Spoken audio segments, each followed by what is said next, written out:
So today I'm going to be talking about a stock that I've been keeping my eyes on for the past year or so called niocorp, and explaining why I believe that in the next 6 to 12 months, the value is going to double again. So the stock is niocorp, and niocorp is a mining company. They're going to be mining out of somewhere called Elk Creek in Nebraska. Currently, the USA import a lot of their minerals, their rare earths, from abroad, whether that's from China or whether that's from Brazil.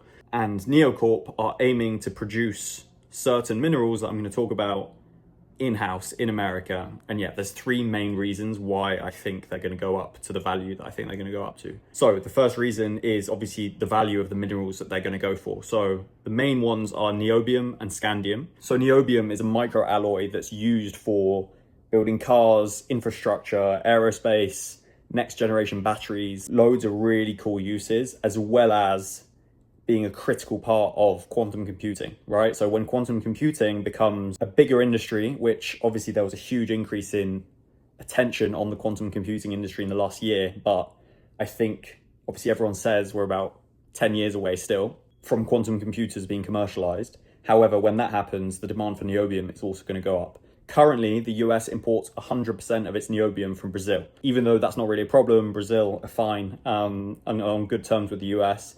They will want to change that as soon as possible because they can't rely completely on a different country to import something that's so important for the economy. The next one is scandium, and there's uses for scandium across aerospace, defense, and also clean energy power generation. So the current global market supply of scandium is 25 tons per year. niocorp are projecting to triple that every year, right? And produce over 75 tons per year, which is a massive, massive increase. As well as those two, they're also producing titanium and some other rare earths, but the main two are niobium and scandium, which I believe are going to be really, really important in loads of different industries that are currently going up, right? If the industries are growing, the demand for these minerals is going to go up. So the second reason for my confidence in this company is their ties to the US government. On the 30th of March, there is a meeting being held to hopefully finalize an $800 million bank loan, which would essentially make the whole project a lot more safe, a lot less risky, and kind of give them the green light to go ahead, right? Because currently they're not revenue generating. They haven't even dug up any minerals yet. But with this 800 million, they should be good to go. Donald Trump is obviously a big fan of producing in-house in America.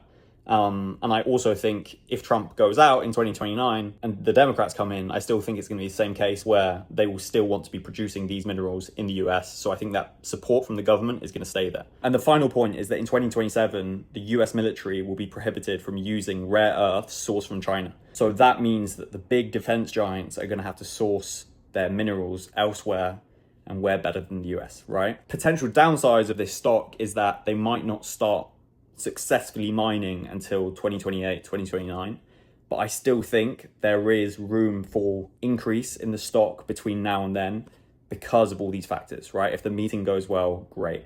If there's more policy that comes out about bans on imports, stuff like that, great. I just think it's a winner. And it's my biggest position by far. And yeah, hopefully looking back on this video, I'll be right. So yeah, have a look, niocorp.